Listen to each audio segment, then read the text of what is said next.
Hello and welcome to another episode of The Key Issue. I'm your host Pat Jones, and with me today is my co-host Amish Dalton. Today we're going to be talking about a couple of things. We're going to be talking about Terminator. We're going to be talking about the upcoming Halloween movie and Dalton's view on the last one. We're going to be talking about Ruby Rose's exit from Batwoman and Dalton's opinion on the Arrow TV show. And Flash. Flash. We'll do a little Flash in there too.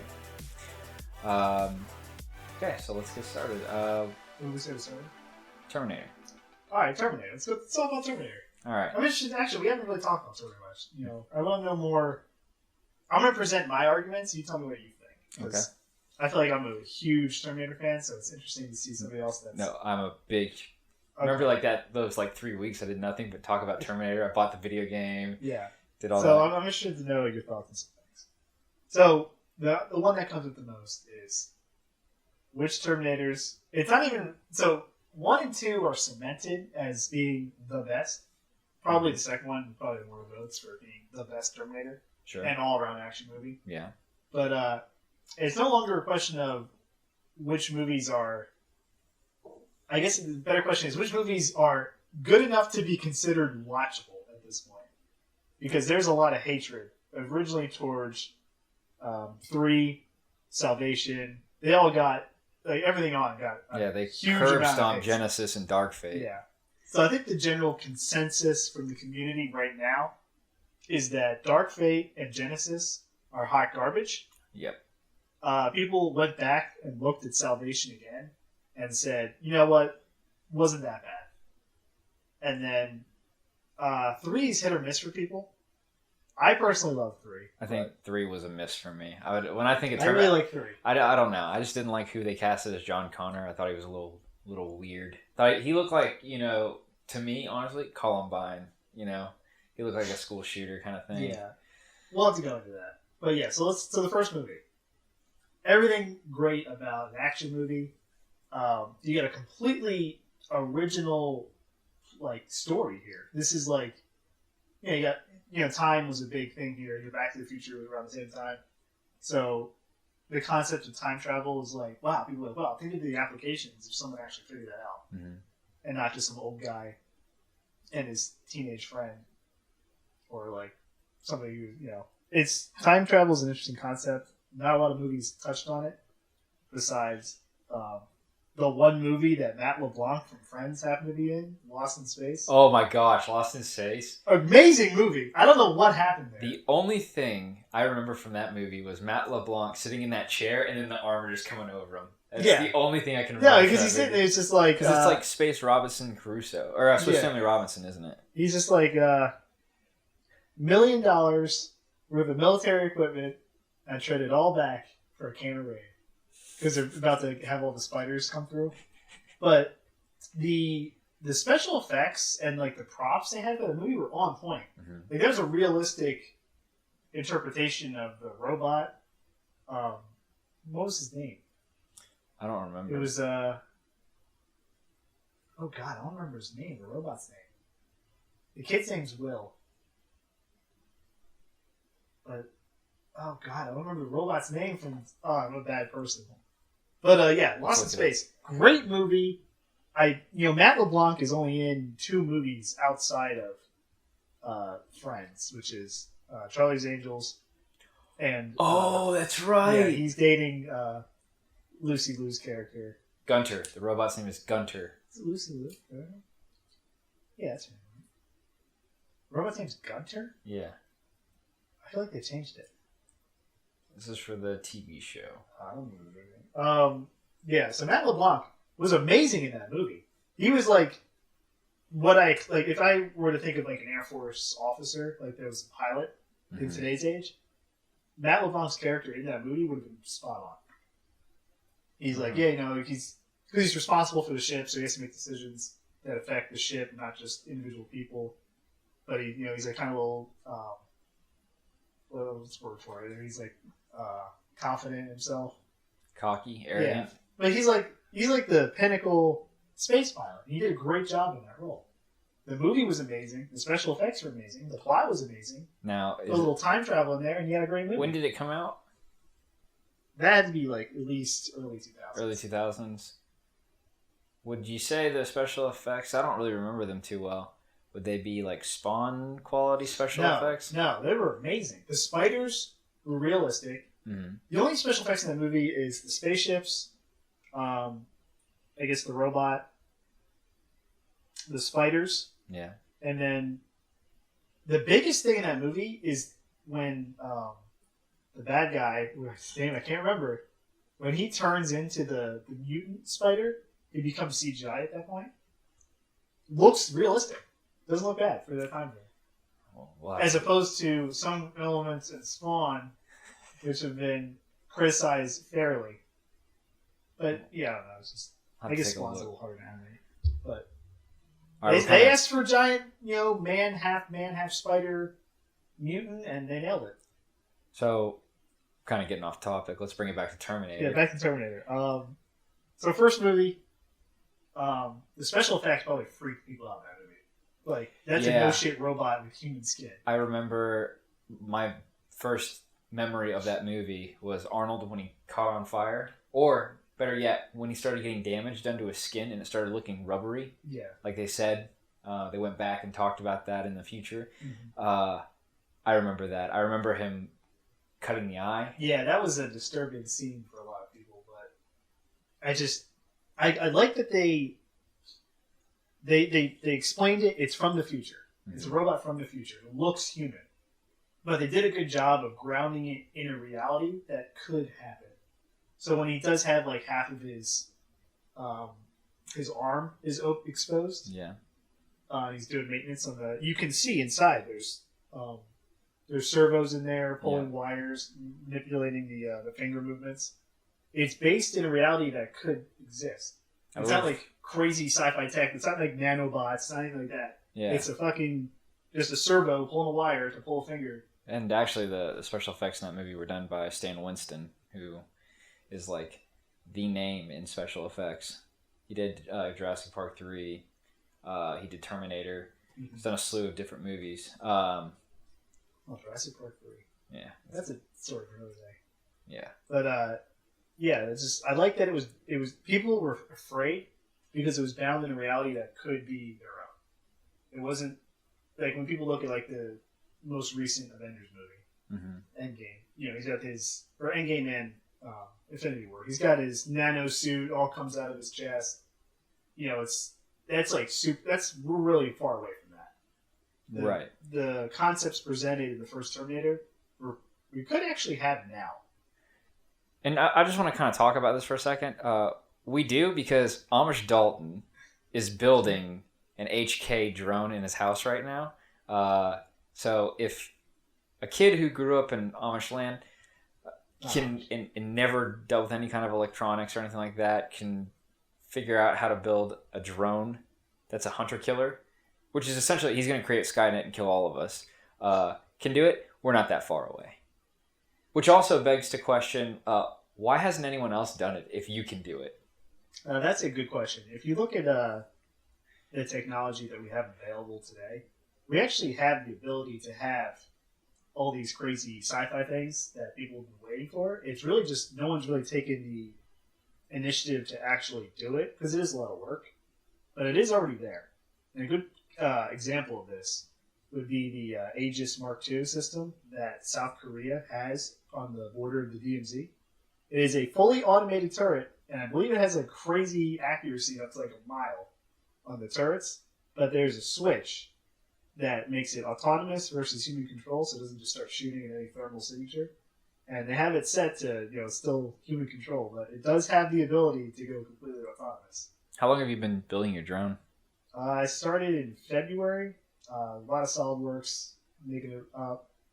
A lot of math, because the engines have to, on the finished model, the engines will have to rotate.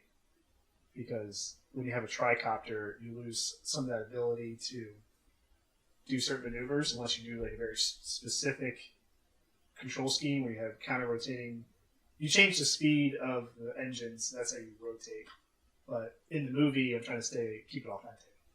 the engines rotate, so it's just easier to do quick turns and more directional thrust for those vectors. But going into the HK, so part of the reason I don't like the future movies is mostly for the future parts of those movies. So the future war is, in the first Terminator, it's Kyle Reese's flashbacks. He's going back, or he's asleep, or like having nightmares about the future war.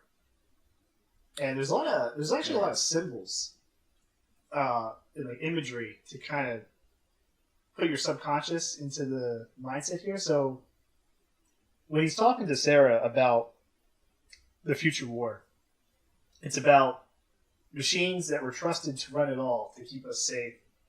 The Cold War era is still in like the 80s. So there's like remnants of it is still around. So when you see the hunter-killers and the tanks in the future, they have red and blue lights on them, which would be symbolic of police vehicles today. Or any kind of law enforcement. Like protect and serve kind of thing. Yeah, so in the second movie, when he goes to the house to ask if they see John, the camera specifically zooms in on the police vehicle where it says to protect and serve on the side of the door. Oh, wow. I didn't know that. So it's like, it's trying to build that, that these are the law enforcement of the future. And that it's gone bad, obviously. Right, because Skynet's whole thing was to protect mankind, so he was like, the only way to protect mankind is to overtake mankind. I think when you look at, like, so there's Kyle Reese's explanation, but then there's also the Terminator's explanation. Which is different, because in the first movie, Sarah only has Kyle Reese, who is just a soldier. He's one of John's trusted soldiers. John probably relayed information to him, because he was like his number one guy. But that's still, the way he talks to Sarah, it's all like secondhand information. Like, oh, I heard from this guy that used to be in the Air Force that they were working on. Like, it's all secondhand. Like Lance Corporal Enneagram. Versus Arnold's description in Terminator 2 to Sarah when she's asking all these questions, like, who's Miles Dyson? What is Cyberdyne? Where is he at? He's like, he just explains everything. He's like, Skynet becomes activated, and they're trying to pull the plug because it became self-aware. That probably scared them. But their stories are actually different, which is important, because in the first movie, he says it was a system trusted to run it all, and they say it got smart. Versus the second movie, it did get smart, and that's why they canceled it, and they tried to, and it failed. And then the third movie, you can kind of argue that it was already taking over in the beginning of the movie, which is why all the TVs and networks and satellite cell phones were all like not working. Right. So it was already taking over these systems, which is just part of its programming to be connected and be able to do anything. But it was weird that it was able to do that before Brewster was actually able to activate Skynet. Because when he did activate Skynet, then Skynet had complete control. And I wonder if, I don't know if this is bad writing or maybe I'm just stupid, but they did set Skynet to kill the virus, but Skynet was the original issue. So I wonder if Skynet confused them trying to take out the virus using Skynet as them telling Skynet to kill itself. And that's why it got defensive. Oh, like it kind of became self-aware and autonomous. Because the issue is, they thought, there's this computer virus, it took over everything. We're going to stick Skynet on it because it can destroy it in a second. But really, they're telling Skynet to kill itself. And Skynet's like, no. And then that's when it decides, I'm going to kill the humans. So, okay, for you, how does the Terminator story go? Is it, what is part of it and what's not part of it? Okay, let me example. So the issue is Salvation. Is it part of it? I'll include Salvation. Okay, so Salvation's good. 1, 2, 3. I Salvation. like 3. 3 is a different timeline. Oh, like an Elseworld or a different dimension? Because Salvation and Dark Fate, Genesis, they all introduce modified timelines. Mm-hmm. And it's just like, that gives them the ability to not say, this is canon, this is what happened after this movie. It's just more like, it gives them a chance to be a little more creative. I think 3 should still be a part of it. Okay, so yeah, 3. And what's cool about 3 was it had a Sarah Connor Chronicles tie-in with it, right? Because in 3, oh, you talking about the Sarah Connor's dead from cancer. I don't know if anybody watched, or if you haven't watched the Sarah Connor Chronicles, you need to. It's great. John starts out kind of weird, but he gets significantly better in season 2. What's her face that plays Sarah? Cersei Lannister, that actor. She does a great job.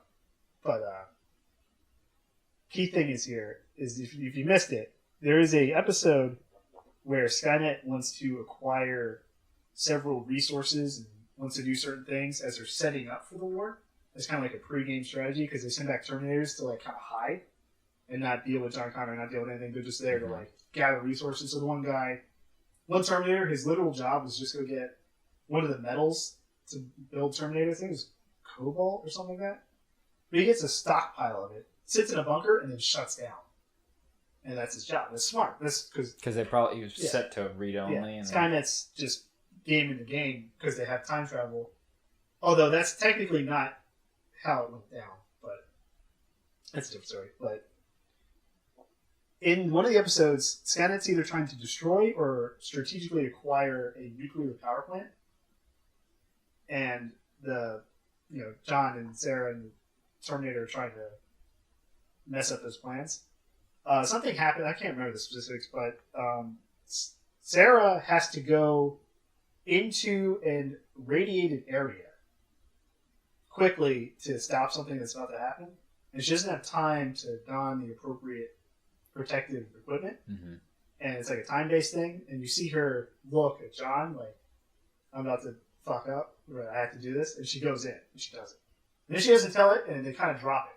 But that's actually a nod to Terminator 3 where they go to the funeral home, they go to her casket, and guns. He's like, "Oh, how'd she die?" I said, "Oh, leukemia." But that's why they tied it in. Right. Yeah. It was a good nod. I think for me, and because 3 had it finally hit the culmination of Judgment Day. Like you see one's like, oh, what's it's like giving you the concept of the future. Mm-hmm. Told that story. Then 2 is like, okay, it's coming, and the villain, the T-1000. First off, how the hell does a liquid metal being be like a computer? I don't understand. I think that was trying to expand on like nanotechnology. Okay, but it is great movie. Love it. But that was something that's more advanced than some of the other Terminators. Like there's a technology gap there. What about the TX? The one for the the third movie? Both. Yeah, it was both. It could put on and even in this new one, Dark Fate, the Rev 9 could split himself into 2. A liquid that was metal. More nano stuff. Yeah. But what's interesting is that the first 3 movies are consistent with Genesis. The timeline is there is no system. The whole interesting part of Terminator 3 is like learning there's no system core. Yet all the other movies are pretty consistent on saying there is a system core and it is in Colorado.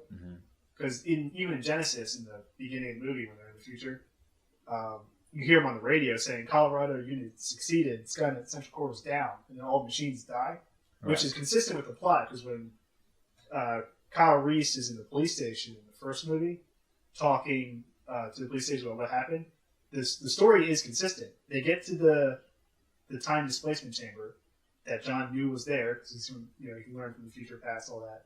They get there, and they're a second too late, and the first Terminator has already gone back. That's when John says, "Kyle, you're going to go back and protect me as a kid," and then they blow the facility and impregnate my mother. Yeah, with giving birth to me. I don't know if he knew that then, because like the first time he would knew, but then I guess it's like a weird paradox thing. That's actually been my shower thought this week. Was like, what came first, the chicken or the egg? Did Kyle? Because like if John didn't send Kyle back, then John wouldn't be alive. Yeah, but then that creates the issue for the Sarah Connor Chronicles Terminators would be able to just keep coming back because it was a one thing. They got there just in time, and then they sent the one guy back, and then they blew the facility, so no more time travel. So only the one Terminator should have been able to go back, but they kind of break that. I guess in the second movie they would break that too, because I don't know if they said that because they sent one back to the. They didn't have the Terminator reprogram then. There's some time issues. Also, there's a big issue that completely overlooked is the time travel aspect of what you can and cannot send back. Oh yeah, the organic and they can't like close. You can't go back. My issue is based on their explanation. What is the reason they cannot send back? They can just take like a pig, put a plasma rifle inside of it, and send it back. What is the reason for that? I mean, I think you could do that because they were able to send machines back with skin over them. Yeah. So they could have proved everything was true by simply doing that. Because why don't you bring back plasma weapons or any kind of futuristic technology to prove your story to the police officer? Oh, he's that's like, you can't do that. Non-organics can't go through or something like that. Yeah. And he's like, oh, but because he has skin, it's like they just fucking get a dead person and shove a rifle in them or something. Future mule. Yeah. All right, so we've been kind of beating this Terminator thing for about 30 minutes. We'll come back and have a long. Maybe we'll do like a watch through. We'll have like a solid week series of like the Terminator, and we'll kind of identify everything. Let's move on to the other topic that I love talking to you about: Halloween. So this new 2018 movie that we watched, you had a huge issue with it. It's hot garbage. Hot fucking garbage. I don't think hate so. That movie.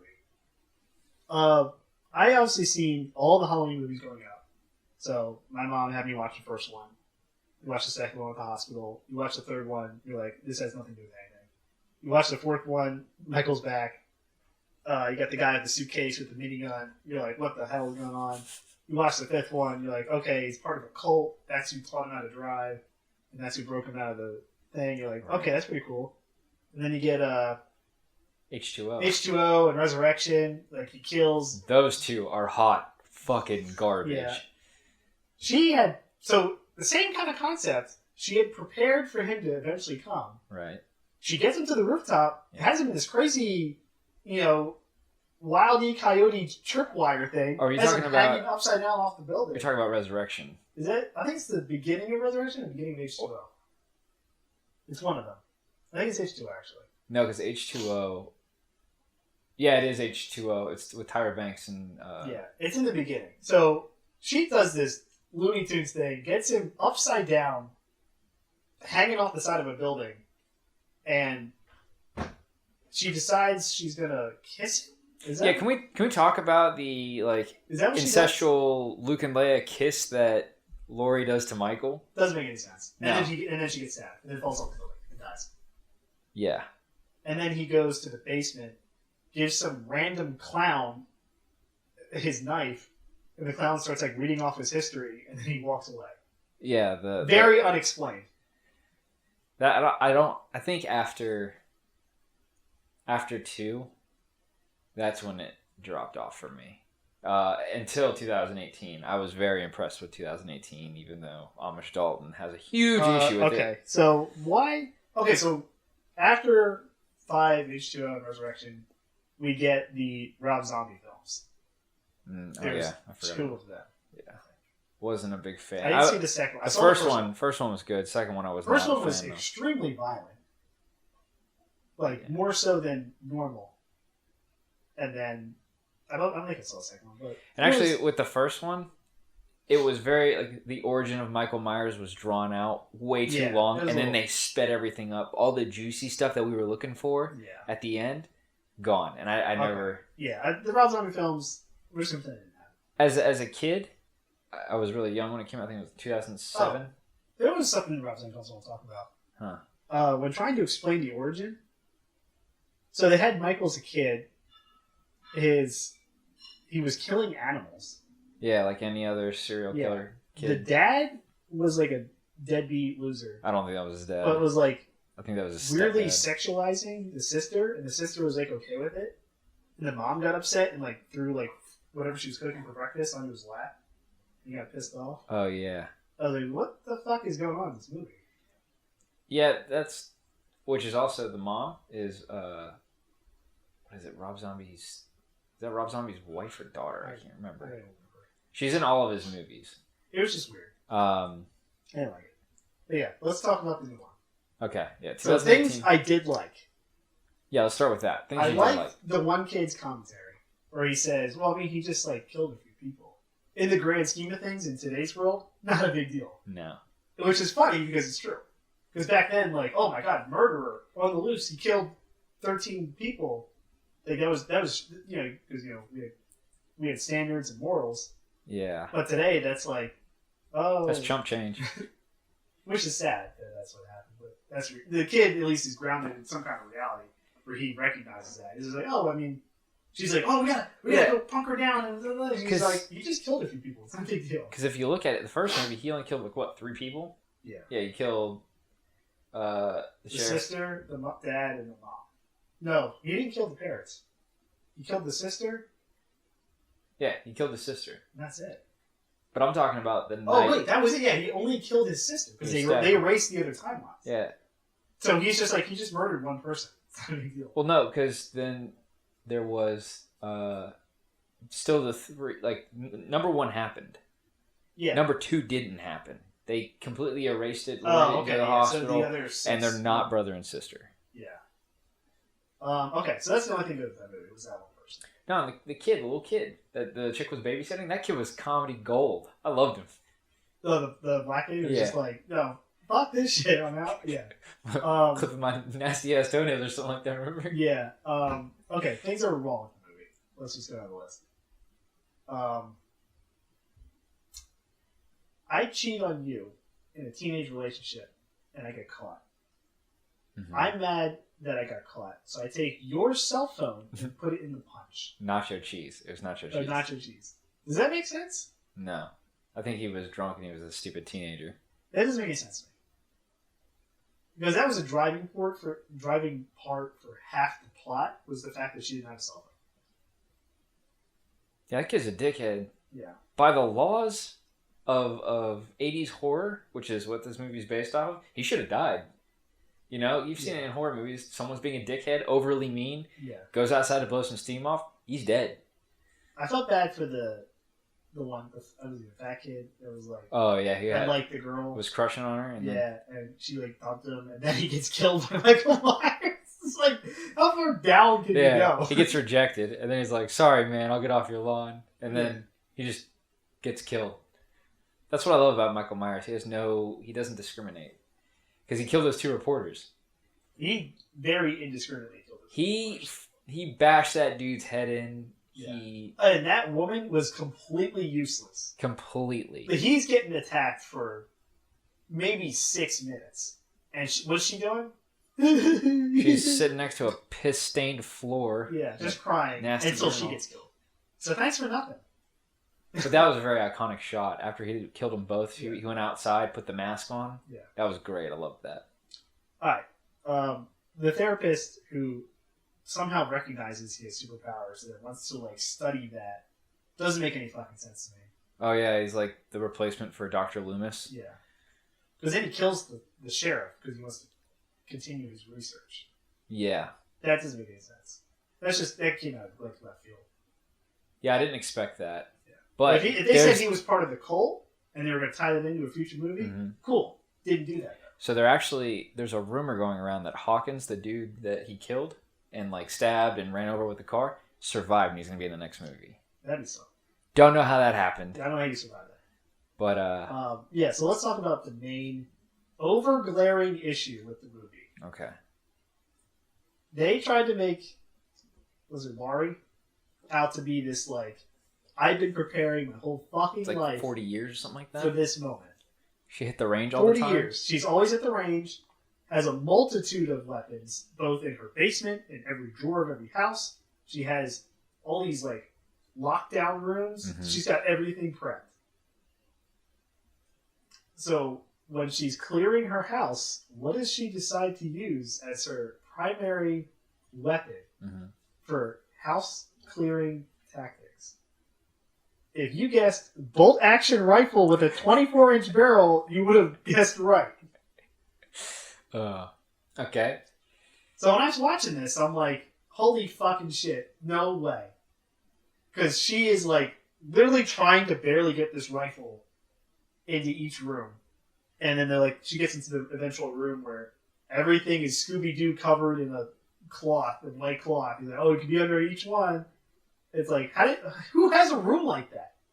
Yeah, like, honestly. Oh, I just decided to paint this today, so now everything's covered in a white cloth. And it'd be really easy to hide under any one of these. Because Which also doesn't make sense. It's not like Michael put the sheets up. Yeah, it doesn't have like Sheets R Us over there. But the first thing I think is like, okay, she's going to see him too late because he's going to make a move. She's going to get the shot off, but it's going to miss, and then he's going to grab the rifle and throw it away. That's my prediction. And what happens in the movie? Oh, there he I missed. Oh, he's at the rifle. Oh, like, are you fighting 40 years? And it's modern weapons. She has AR-15s in the basement at the end. Yeah. Well, she could have had like an SBR. She could have had a short-barrel shotgun. Any of those would have been acceptable. But it said, I guess for plot armor for Michael, they decided to give him, you're going to have this 24-inch bolt-action fucking rifle. All right, so let me ask you. Michael Myers is coming for you. You're in a house. You've had 40 years to prep. What are you using to take him out? My go-to? Yeah. Do I know Michael Myers is like semi-invincible? Invincible? Like, well, not invincible. Like, okay, so pistol shots will. 40 years ago, pistol shots will put him down, but it will not keep. Yeah, 40 years ago, you witnessed that he got shot like 8 times, and he's still alive now. What are you doing? Ooh, I'm gonna have to go with.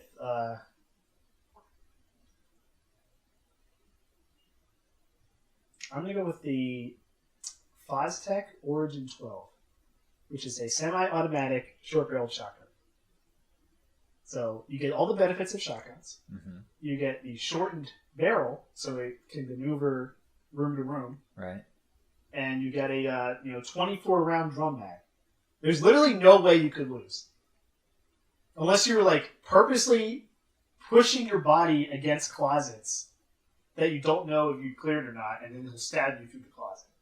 But you will, you can hear somebody's in the room. You'll know someone's coming after you. You have that response time to immediately drop somebody if needed. You want to know what mine is? What? The Spaz 12. I'm putting down Raptors with that thing. I think I can take out Mike Myers with it. They canceled the Spaz. Yeah, they because did. It had the safety issue. Yeah. It would just go off. Which maybe might be in your favor. Yeah, because, I might be struggling with him, choking me, doing that thing. And yeah. Now, to Laurie's benefit, midway through the movie, when she's on the hunt, she actually has like a weird little revolver thing. It's actually a big revolver. Oh, yeah, that huge one? Yeah, she's carrying that around. I swear to God, she comes to the house where he just killed somebody, and she's like, he's here, I know he's here. She, sees him for, maybe half a second. Like on screen, you don't even see him for half a second. But she's able to get a shot off and nails him right in the fucking shoulder. Quick on the draw. Yeah, so props to her for that. Because she, I barely saw him on screen. And she, boom, and got him right in the shoulder. So to me, that was 40 years of prep. That's 40 years of training being shown. And then they took it away. And then, I guess they took away IQ, too, at the end of the movie. When the dad... Oh, yeah. He just walks out. You got a cop car that rolls down this hill, no lights, no engine. You know there's a murderer coming for you. You're barricading place. So you go outside, walk up to a cop car, put your flashlight on it. You see cops with their flashlights in their throats. Yeah, severed heads. Yeah. And he just stares at it. And then Michael kills him. And you're just like, you deserve to die. But I didn't feel bad about him dying at all. And you were supposed, I don't think you were supposed to, but I feel like, he wasn't a bad guy. Was like, everybody knew he was going to die. So the setup for that was completely wrong. Yeah, because he was like the comedy relief in that movie. Yeah. Like the dad who was like, oh, what's going on? Back in my day, he was just like a dad. And then he ends up getting killed. But it wasn't tragic. But can we talk about my favorite part?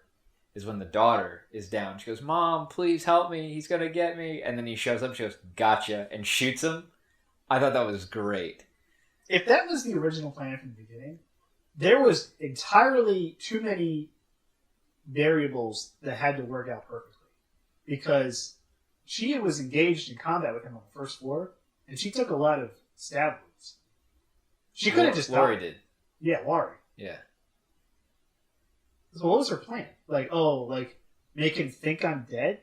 He's gonna know. Well, yeah, because they did the reversal from one. She gets knocked down into the grass, and he goes to look, and she's not there anymore. Like, she disappeared. Now she's a force to be reckoned with. Yeah. I want to get that system though that she had, where like the kitchen island just like rotates to the side. I'm sure we can build that. That's probably expensive. Yeah. But so I imagine you don't like this movie. No. I did, and I liked that they got rid of the whole brother and sister dynamic. Wasn't a huge fan of that, mainly because they were brother sister. Not in the remake. Or were they? Just Hunter and Prey. What do you mean? That's the whole point of movies. No, because I said in the beginning of the movie that, yeah, some guy said that they were related for publicity and all that, but they weren't. They're not related. So they, in this 2018 movie, they did away with the relation. Then why would he hunt her down? Because she got away in the first movie. Why would he hunt her in the first movie? Wrong place, wrong time. If you remember, they were wrong walking... place, wrong time. That's the whole point. No, but if you look, in the first movie, they were walking home from school, and the friend talked mad shit to him, like, "Hey, fucking pervert, blah, blah, blah."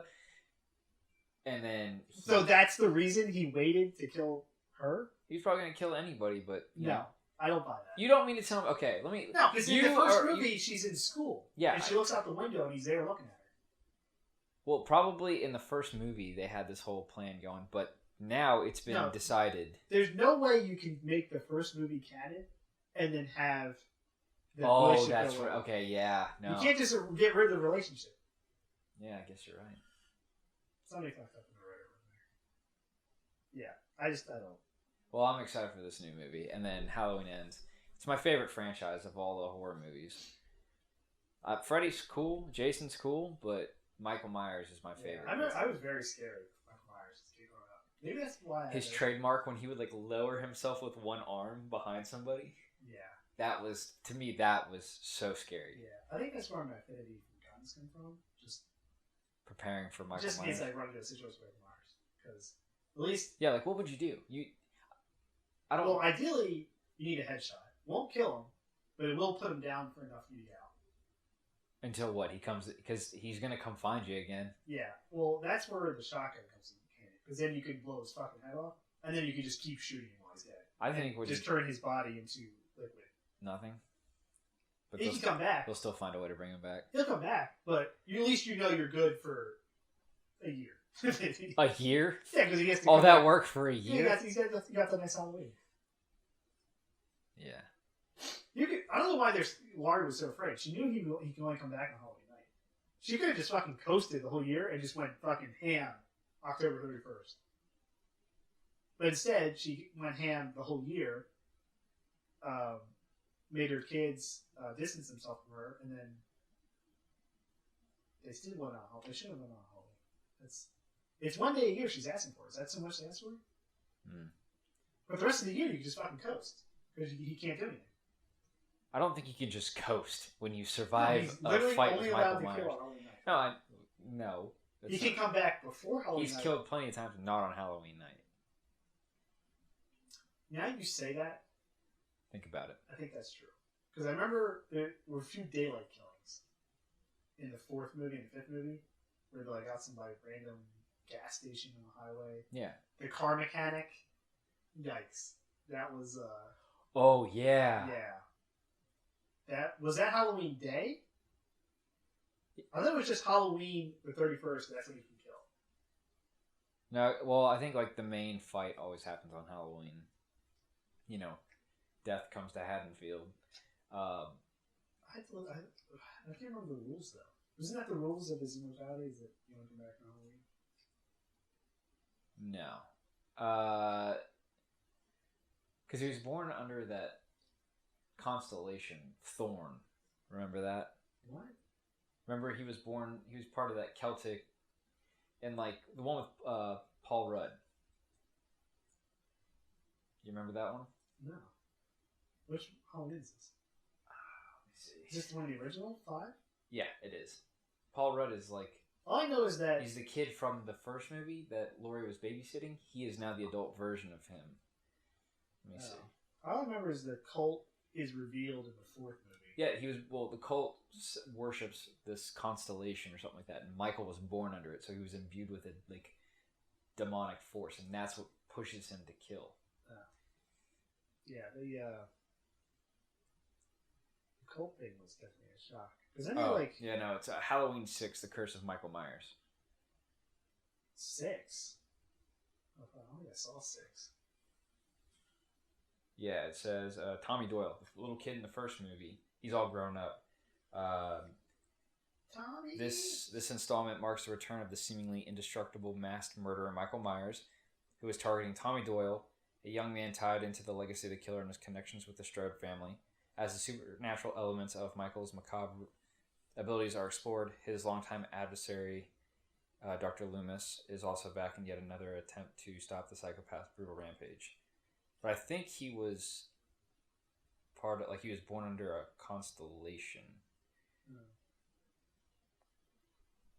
I remember the cult thing got really weird. Yeah, because didn't the man in the trench coat and the hat, he just showed up? Well, he shows up at the end of the 4th one, right. Lights up the whole police station, blows open the jail cell, takes the girl and Michael. 5th movie, the cult group raped her and made her pregnant, and that was the whole plot.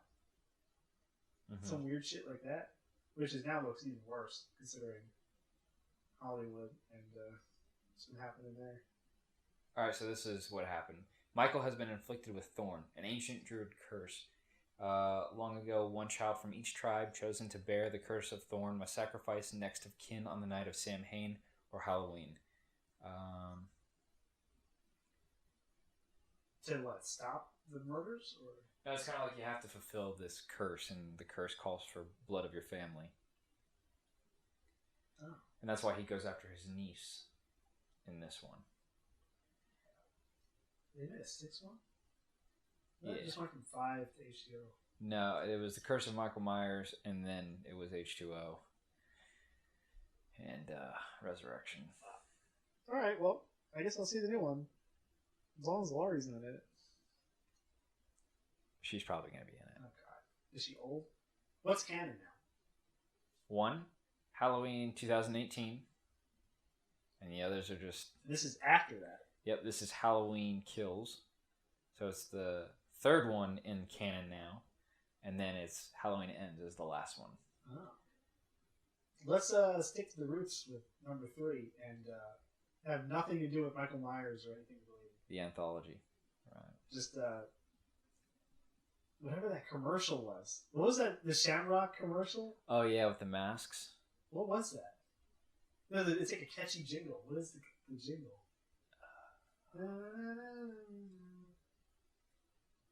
Let's see.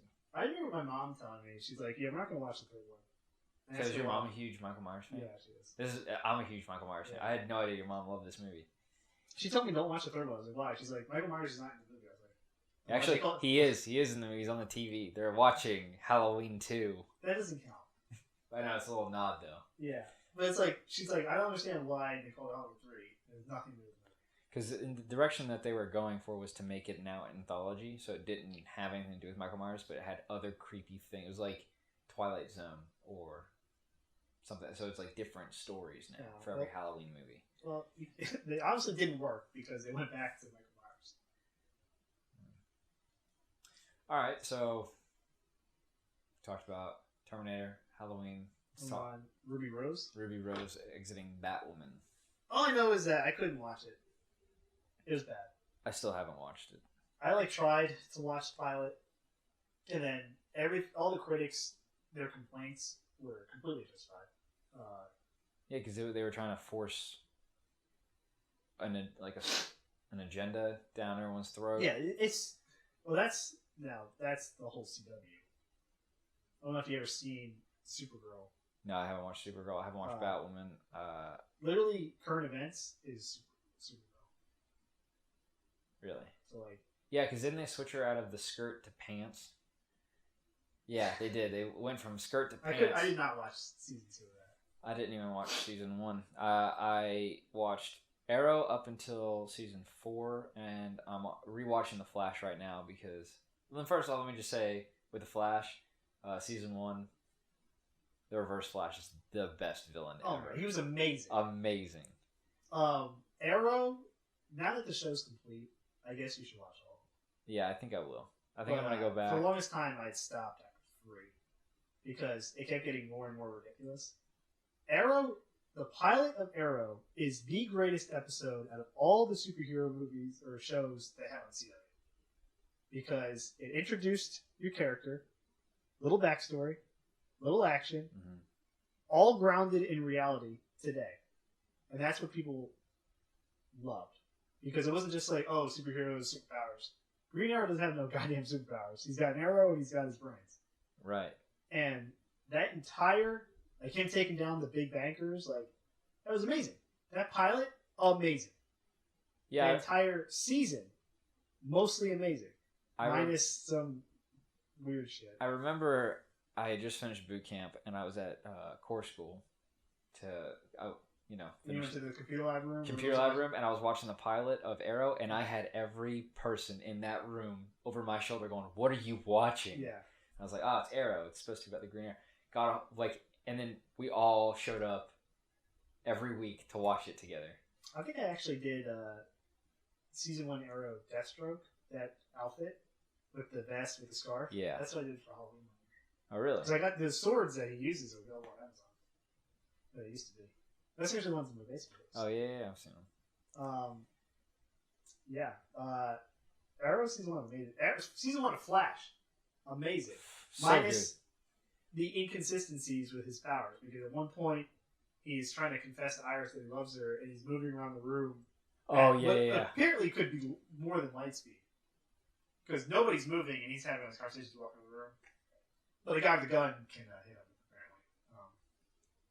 Apparently, big oof. So do you think Barry Allen is the fastest man alive? No, Barry Allen is the 10th fastest man alive, actually. Because everybody in the show who gets a whiff of superpowers of speed is faster than him. That's true. Even the guy who turns his skin to steel beat up on him. Oh, the bully? Yeah. Yeah. He only beat him by doing the mock punch, whatever that was. Oh, yeah, he went back like 5.2 miles and then ran at him. That didn't make any sense. No. A lot of the villains don't make any sense because they're all derivative of the particle accelerator explosion.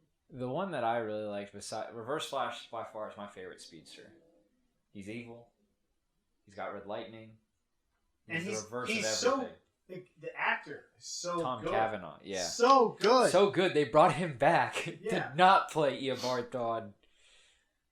But, yeah, and then, I even have a Reverse Flash t-shirt. Yeah. There's just some of the villains are like goofy. And then, Spivot. You know why? Because Iris is literally the worst. I'll tell you why she's the worst. She fucking knows that Barry likes her. And, she's full of shit. And Barry's like, alright, she's dating Eddie. I'm going to date somebody else. And that, whatever the Asian girl is for the Yeah. They start going out. They're starting a nice relationship. What does Iris do? Oh, yeah, by the way, he loved you ever since he was a kid. He probably will never love you. So she goes to Barry. And Barry goes to Iris. What the fuck? And what does she say to him? I swear to God, she says this. Sorry? That's what she says to him. That's grounds for dismissal right there. Yeah. You're disqualified. Out of here. Yeah, that was ridiculous. And then, thank God, she's having her like, oh, Eddie died, I'm depressed. Because Barry's dating Spivot, and Spivot is hot fire. And then Spivot leaves. So what about Felicity? You wouldn't want to see a Barry Felicity? No! Why Felicity was great up until she perfect became, for each other. like, way too involved in all the stories. She was perfect for Barry Allen. They even said they were perfect for each other. Yeah, in a perfect world, we'd be perfect for each other. And they're like, yeah, but no. I kind of like the Oliver Queen hijinks where he kept his, because he slept with a lot of women in season 1. Yeah. And season 2. Well, he was eligible. But it was like, Felicity was like the girl in the chair. He'd come to her office and be like, I need help with data recovery. And he gives her his laptop. She's like, there's bullet holes in his laptop. And he's like, I live in a bad neighborhood. And she's just like, are you fucking kidding me? But that. How stupid do you think I am? That dynamic was funny. And that was pure gold. Because that kind of mimics the Norton Batman films where he's asking what's his face for all these. Oh, Lucius Fox. Yeah, and he's like, "Are you base jumping?" He's like, "Yeah, something like that." So in Arrow, actually, one of the concepts they were going to do was they were going to have Arrow, Oliver Queen, be the inspiration for Batman. I couldn't see that. I couldn't believe that because that would take away his whole. My parents were murdered. Yeah. I am the You knight. can't I am just vengeance. throw that out. That's his whole backstory. Well, I think that would still happen, but he would be like, "Oh, I need." You remember, like in Batman Begins, he's like, "I need to be something terrifying, something elemental." Yeah. Probably get inspiration from that, but I can't see the Green Arrow inspiring Batman. Yeah. So I'm really glad they didn't do that. But yeah, Arrow went downhill very quickly. Yeah, and the Glades. I feel so sorry for those what people. The fuck is in the Glades that makes everybody want to, like, they're nuking the Glades? You know, the main bad guy who was a mutant, the bald guy, was like, together, we'll take over the Glades. Yeah. Like, what the fuck is in the Glades? I'm pretty sure it was destroyed in season 1. So there's no reason to take it in season 2. And that's when he stopped killing, was after the Glades were destroyed, because Tommy died. If I hear Laurel in season 2 say one more fucking time, ever since Tommy I'm so tired of Laurel. I did not like her. We were watching it in Okinawa, and it's like a drinking game. It's like every time Laurel says, ever since Tommy died. Ever since Tommy died. Yeah. I hated Laurel. Yeah, she was... But it's like season 2, it just got, like, ridiculous, because, you know, Roy was good, but then there's, like, just random scenes that shouldn't have been in the... Like, you know, they're attacking Roy, so he does a flip off the hood of a car and then gets tranquilized. It's just like, why did you flip off the car? Yeah, if you're gonna get tranquilized. Or when Oliver comes back to save the city, he then shoots his grappling arrow between an alleyway at the moon, and then repels to the moon. And you're like, wait a minute, where the fuck did he go? And then he's like, yeah, we're not going to kill anybody anymore. We're good people. Literally the next episode, they're at the League of Assassins headquarters. Diggle's got his AR-15. Oliver's shooting fire arrows. And I'm just like, did we just throw that out the window? We're not doing that anymore? I guess when you're going up against assassins, it goes out the window. Oh, the rules go out the window. I thought it was you don't kill anybody. Rules don't apply to strippers, assassins, and the Salvation It's like, Army. I swear to God, it's literally the next episode. It's like they're on the beach assault. Diggle's like, boom, boom, boom, boom, like killing all the assassins. It starts with Oliver shooting a fire arrow. Or maybe it was Talia. So what do you think of, since the show's over now, and you guys have had more than enough time to watch it, so I don't... Yeah, we're not doing... spoilers are out the window. Diggle becoming a Green Lantern. It's stupid. Yeah, he's not Jon Stewart. Yeah. Doesn't make any sense. It wasn't a pilot. That's kind of the whole point. And you don't ever see him put on the ring, but it's assumed because he picks up that box, opens it, and it's like green in his face. Why wasn't the actor for Deathstroke the one they used in the real movies? Why isn't Oliver the Green Arrow in the universe? Why isn't Flash? Well, they did Ezra Miller is hot garbage. I don't like his quirkiness. Well, Ezra Miller showed up in the Flash the crossover, which was cool. I liked that. He doesn't belong. He's like, I'm not a superhero. Your suit is literally like right there. Yeah, and Batman's looking at it. I've never stopped crime before. I've just gone up and I've pushed people and ran away. Yeah, he's literally like looking at the suit. It looks like a superhero suit. It's got a flash on him. He's looking at it. He's touching it. And what does he say? I'm like running? Is that what he fucking said? No, he's like, I'm a competitive ice skater. I can't. No. But no. So and he's like, these are the panels the space shuttle uses. He's like, I'm really competitive. Like, are you fucking kidding me? Or what about he's like, you're fluent in like sign language. He's like gorilla sign language. That was a nod to Gorilla Grodd. When did he say that? When Bruce is going through like his dossier, he goes, "Yeah, well, you're a genius, blah blah blah, and you're fluent in sign language." He goes, "Gorilla sign language." Is that an outtake? No, that's in the movie. I didn't see it. Well, it's the non-Snyder cut, so I don't see why anybody cares. Yeah, I wanted our CW Green Arrow and Flash to be in it. They're pretty good. They would have been.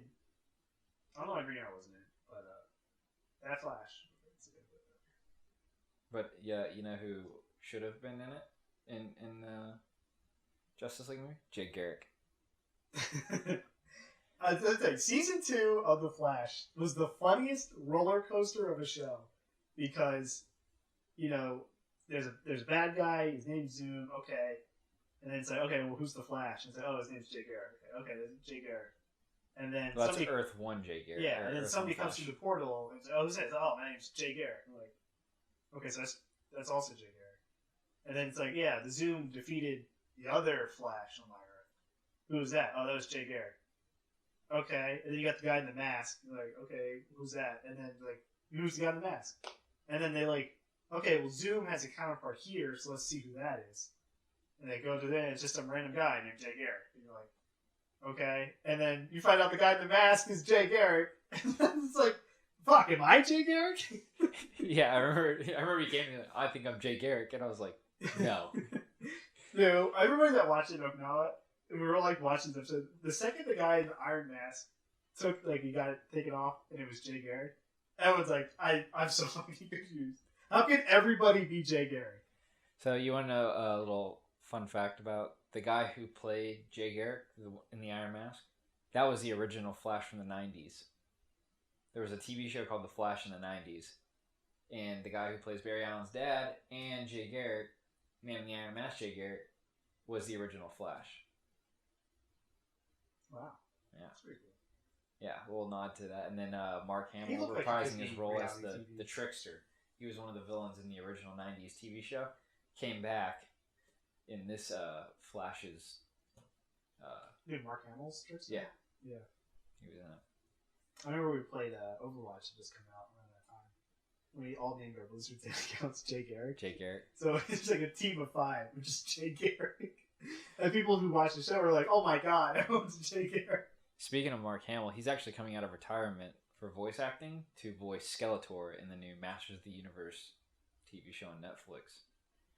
I never understood why Skeletor had a high-pitched voice. Is that because he has vocal cords? Because he's a skeleton? No, he's the only part of him that's a skeleton is like his face. Well, that's just anatomically anatomically confusing. I don't know. I've never. So So like, He-Man wasn't really my thing. I came Yeah. after it. I had Power Rangers, the animated cartoon superhero cartoons, so like Spider-Man, I had Batman. Power Rangers, Jackie Chan Adventures. Yep, Jackie Chan Adventures of the The Talismans. Talismans, one more thing! Jackie. Jackie! What else? We had Zoids.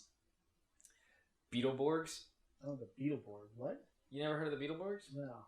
They were like a knockoff to Power Rangers. That's a really knockoff. I didn't hear it at all. I'll have to show it to you. Zoids was cool. Digimon. Also, we had Pokemon, Yu-Gi-Oh! Pokemon, Yu-Gi-Oh! Toonami was big. Oh, yeah. Because you get your... Obviously, you get, Justice League Unlimited. Yeah, that was amazing. You had... anime shows like Outlaw Star and Fullmetal Alchemist, Evangelion, all those crazy shows came on. But yeah, that's where usually you have to wait for Justice League stuff till a little later. But wow, Justice League Unlimited, probably the best intro to anything right next to that. Yeah, well, the first intro, Justice League. Dun dun dun. Yeah, and they're all like the weird clay, but it's like they're the silhouettes. Yeah. Yeah. That was great. And then the rock solo. But probably my all-time favorite intro, Power Rangers intro. Oh yeah, by far. Yeah. And you're like, I don't know if you're. This is an old movie. It's called The Page Master. I remember the Page Master. In VHS tape in the trailers. That was when the first Power Ranger trailer was there. Because it was about the ooze and all that. Oh, Ivan Ooze. Yeah. The guy who was like selling lean to everybody. What I understand is that movie, the special effects were about on par with the 80s Super Mario live action movie.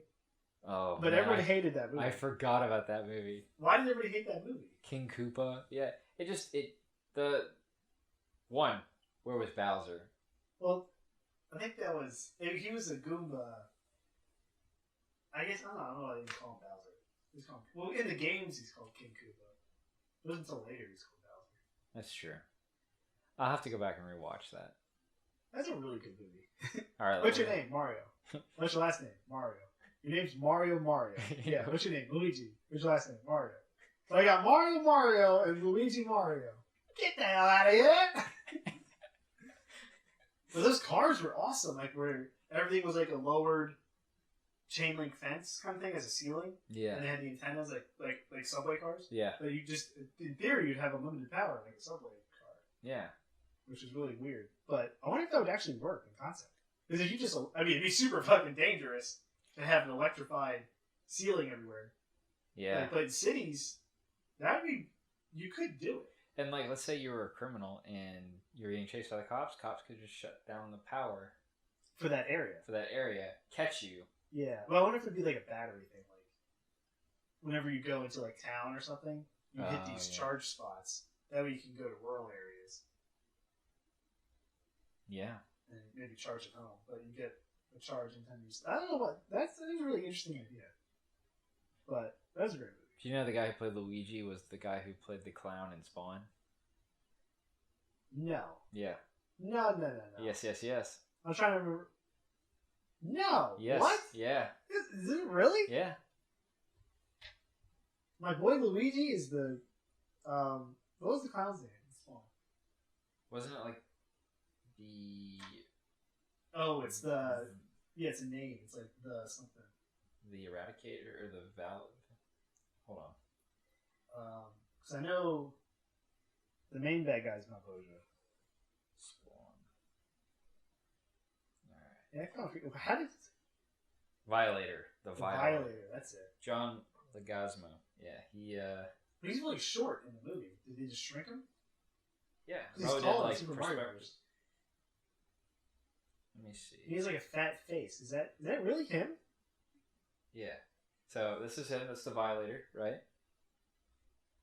I guess that is him. We all agree Wow. on that, yeah. Super Mario Brothers. That is him. Let us know if there's a topic you guys want us to talk about. We can rant about it all day. Yeah. We got opinions. Oh yeah. And no facts to back it up. Just straight fan-based opinions.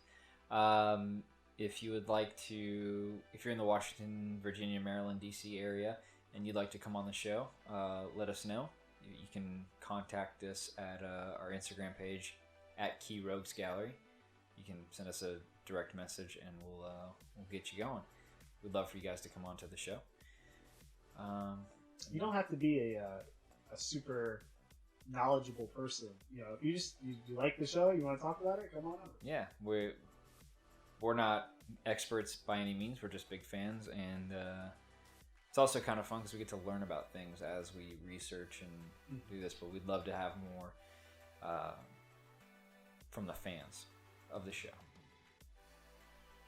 So, all right, that's our show. Join us next time when Amish Dalton and I talk about something else. That's it. Have a good one, guys.